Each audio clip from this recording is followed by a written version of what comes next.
আমরা বর্তমান সরকারকে বলতে চাই, যেই জমিনে রক্ত পড়েছে সেই জমিনে ইনসাফ বিজয়ী হবে ইনশাআল্লাহ।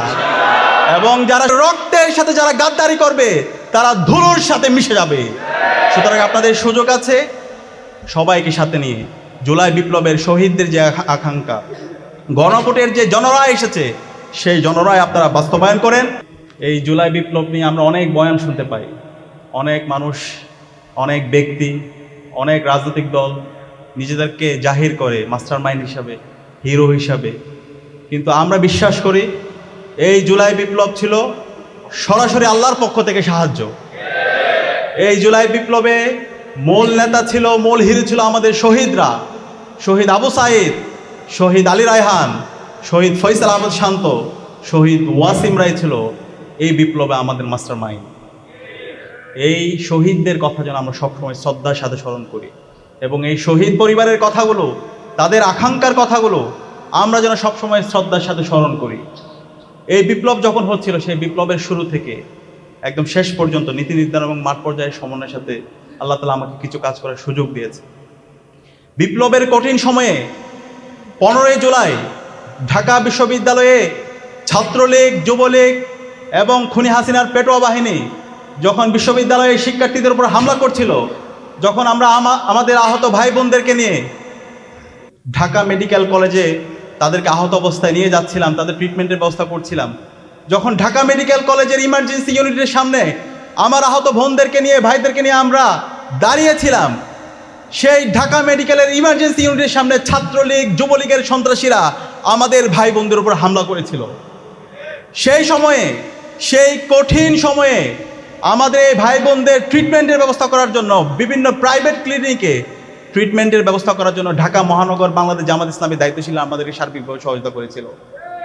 আজকের যিনি ঢাকা মহানগর দক্ষিণের আমির জননেতা নুরুল ইসলাম বুলবুল ভাই সেদিন আমাদেরকে সহযোগিতা করেছিল।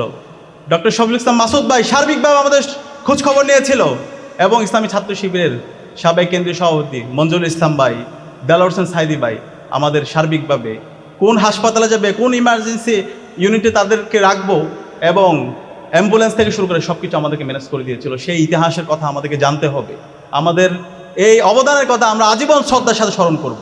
এবং একই সাথে যখন হামলা হলো, হামলার পরে সবাই আতঙ্কিত হয়ে গেল, ঢাকা বিশ্ববিদ্যালয়ে হামলার পরবর্তী বিশ্ববিদ্যালয়ের শিক্ষার্থীরা আতঙ্কিত হয়ে গেল, তখন সবাই আশা ছেড়ে দিল।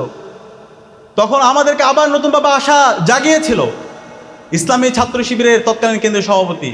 সেদিন বলেছিল ফয়সাল আল্লাহর পক্ষ থেকে হয়ে গেছে, সবাই আপনারা ঢাকা বিশ্ববিদ্যালয়ে ছুটে যান, এই ঢাকা বিশ্ববিদ্যালয় থেকে আমরা প্রতিবাদ গড়ে তুলব ইনশাআল্লাহ। এবং 15 জুলাই সন্ধ্যায় আমরা চাঙ্কারপুলে একত্রিত হয়েছিলাম এবং পরবর্তী দিন 16 জুলাই আমরা সারা দেশে বিক্ষোভ কর্মসূচি ঘোষণা দিয়েছিলাম। এবং সে আলোকে 16 জুলাই শহীদ মিনারে যে গণজাগরণ দেখতে পেয়েছিলেন, সেই গণজাগরণের পিছনে আমাদের সর্বপর্যায়ের নেতৃবৃন্দ এবং মুক্তিকামী ছাত্র জনতার অনবদ্য অবদান ছিল। এবং এই পুরো সময় জুড়ে যখন ইন্টারনেট ব্ল্যাকআউট ছিল, কারফিউ জারি ছিল, সেই সময় জুড়ে আমাদের শহীদরা তারা সাহসিকতার সাথে তাদের জীবন উৎসর্গ করে আমাদের এই বিপ্লবটাকে সফলতার ধারপ্রান্তে নিয়ে গিয়েছিল। এবং আজকে আমাদের এই শহীদদের আত্মত্যাগের মাধ্যমে আজকে আমরা নতুন বাংলাদেশ পেয়েছি। এই বিপ্লব পরবর্তী আমাদের প্রত্যাশা ছিল শহীদরা যে জন্য জীবন দিয়েছে সেই ফেসিবাদী কাঠামোকে বিলোপ করে নতুন রাষ্ট্র ব্যবস্থা, নতুন রাষ্ট্র কাঠামো বিনির্মাণ করা। আমরা আশা করেছিলাম অন্তর্বর্তীকালীন সরকার যারা শহীদদের রক্তের উপর দাঁড়িয়ে শপথ গ্রহণ করেছিল তারা এই রাষ্ট্র সংস্কারের কাজ করবে, কিন্তু আমরা হতাশ হয়েছি। তারা সে আগের ফেসিবাদী ব্যবস্থার রেখে দেওয়ার জন্য বিভিন্ন জনের সাথে তারা আতাত করেছিল, সেটা এখন আমাদের কাছে পরিষ্কার হচ্ছে। এবং পরবর্তীতে নির্বাচন হলো, সেই নির্বাচনে আমরা একই সাথে 2টা ভোট দিয়েছিলাম রাষ্ট্র সংস্কার করার জন্য, আমরা গণভোট দিয়েছিলাম। এবং গণভোটে আজকের যিনি প্রধানমন্ত্রী তিনিও ক্যাম্পেইন করেছেন, তিনি হায়ের পক্ষে ক্যাম্পেইন করেছেন। এবং আমরা আশা করেছিলাম এই নির্বাচন পরবর্তী যারাই নির্বাচিত হোক এই রাষ্ট্র ব্যবস্থা সংস্কার হবে। এই 55 বছর জুড়ে বাংলাদেশে যে এই ফেসিবাদী কাঠামোর মাধ্যমে এ অঞ্চলের মানুষের উপর জুলুম করা হয়েছে, সেই জুলুম থেকে আমরা মুক্তি পাব।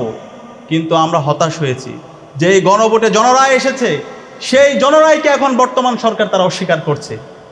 এবং এই ফেসিবাদী সরকার যারা 16 বছর জুড়ে বাংলাদেশে গুম, খুন, আয়নাগর প্রকল্প তৈরি করেছে, আমরা তাদের প্রতি বিভিন্ন জায়গায় সিম্পেথি দেখতে পাচ্ছি। বিভিন্ন জায়গায় তাদেরকে পুনর্বাসন করা হচ্ছে, অ্যাডমিনিস্ট্রেশনে তাদেরকে পুনর্বাসন করা হচ্ছে, বিশ্ববিদ্যালয়গুলোতে তাদেরকে পুনর্বাসন করা হচ্ছে।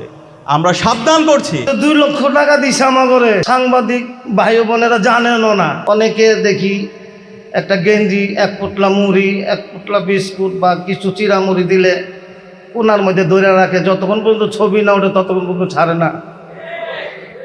অথচ 2 লক্ষ টাকা দিছে আমাগরে, সাংবাদিক ভাই বোনেরা জানেনও না। আমাদেরকে গোপনভাবে সাহায্য করছে। কথাটা বলার না, আমির সাহেব এখানে আছেন, আমি যদি কথাটা না বলি আমি অকৃতজ্ঞ থাকবো, তাই আমার প্রকাশ করতেই হবে। আজও পর্যন্ত প্রত্যেক ঈদে আমাদেরকে 10,000 টাকা করে সম্মানী দিতেছেন ওনারা। এই কুরবানি ঈদে ছাগল দিছেন। আমি কলাবাগান থানাধীন আছি, আমাদের এলাকার যেই জামাতের কর্মী আছেন অ্যাডভোকেট বারী সাহেব, উনি সবসময় এই অনুদানগুলো আমাদের কাছে পৌঁছে দেন। আমরা এগুলো সবসময় পাইতেছি। এই সম্মান আমার আল্লাহ তাআলা রব্বুল আলামিন আমাদেরকে দান করছেন জামাত ইসলামের মাধ্যমে।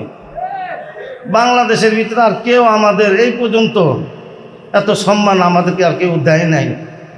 আমরা বিভিন্ন প্রোগ্রামে যাই দেখি, কিন্তু আল্লাহর হুকুমে জামাত ইসলামের মতন এরকম সুন্দর শৃঙ্খলভাবে শহীদ পরিবারদের এবং আহত যোদ্ধাদেরকে সম্মান যেভাবে দেওয়া হইতেছে, আমি মনে করি বাংলাদেশের ভিতরে আর কেউ এরকমভাবে আমাদেরকে আর সম্মান করে নাই, আর আশা করি করবে না জামাত ইসলাম ছাড়া। তবে কিছুক্ষণ আগে একজন শহীদ সন্তান, ওনার নামটা আমার স্মরণ নাই, ওনার পায়ে গুলিবিদ্ধ হয়ে ওনার পাটা ভেঙে গেছে।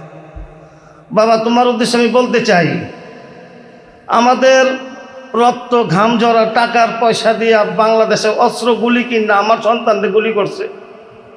শুধু আমার সন্তান না, কত শহীদ করে দিছে। কিন্তু শহীদের বাবা মা এখন পর্যন্ত জীবিত আছে। বাজান, আমরা তোমাদের পাশে আছি।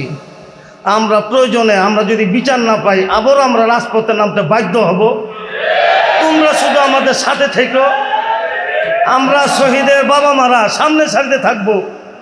প্রয়োজনে আমাদের ট্যাক্সের টাকা দেয়া প্রথম গুলিটা যেন আমার বুকে বিদ্ধ হয়।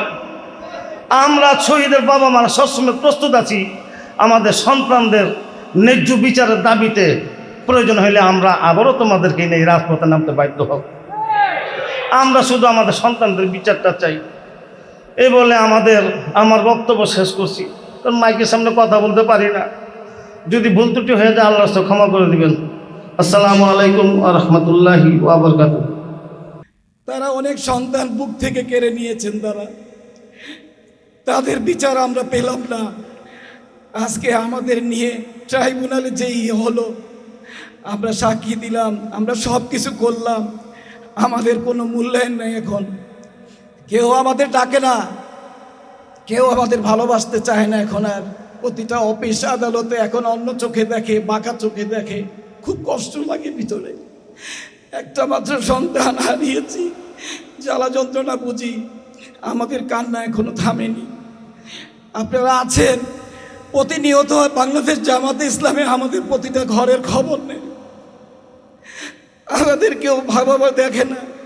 আজকে শহীদ পরিবারের সবচেয়ে দুঃখ লাগে এইটাই, 2 ভাগে বিভক্ত হয়ে যাচ্ছে শহীদ পরিবার। যে যেভাবে তাদের ইউজ করছে, খুব কষ্টদায়ক একটা জিনিস। আমি বলতে চাই,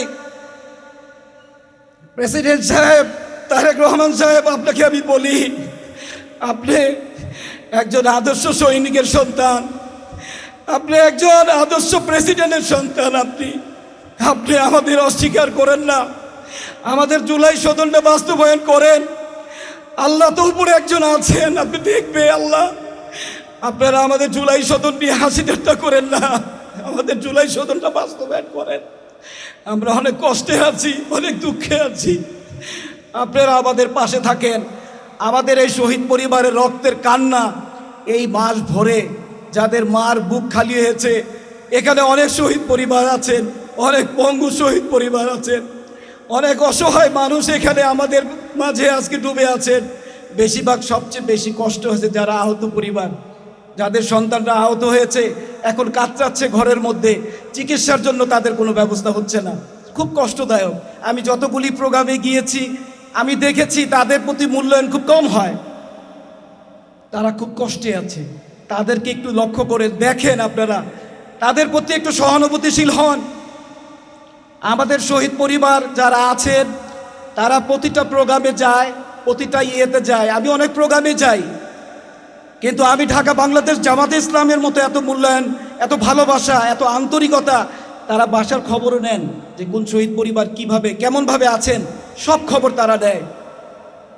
তা আমি জনাব তারেক রহমান সাহেবকে আবারও বলছি যে আপনি হ্যাঁ ভোট দিতে বলেছেন, সেই হ্যাঁ ভোটের আপনি মূল্যায়নটা করেন।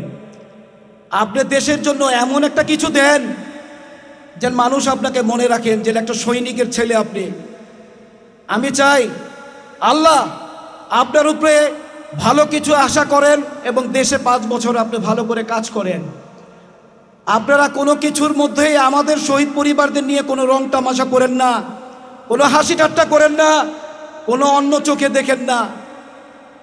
আজকে অনেক শহীদ পরিবার অনেক জায়গায় যায়, কিছু হইলে জিজ্ঞেস করে কত টাকা পেয়েছেন। প্রশ্ন তাদের কি? আমি একজনকে বলেই ফেললাম যে আপনাকে আমি 2 কোটি টাকা দিব, আপনার সন্তানটা আমি কেড়ে নিয়ে গুলি করে ফেলে দিব, আপনি কি মানবেন? তখন আর জবাব নাই। এখন সবাই জিজ্ঞেস করে কত টাকা পেয়েছেন, কত টাকা পেয়েছেন। এই প্রশ্নটা যখন শুনি তখন আমাদের বুক ভরা কান্না আসে, ভিতর থেকে যন্ত্রণা আসে, নিজের থেকে খুব কষ্ট পাই মনের থেকে। এই জিনিসটা করবেন না কখনো, আমাদের এই কথা জিজ্ঞেস করবেন না। সম্মানের চোখে দেখা হলে সম্মানের চোখে সম্মানীভাবে ভাববেন, আর না হলে আমাদের ডাকবেন না।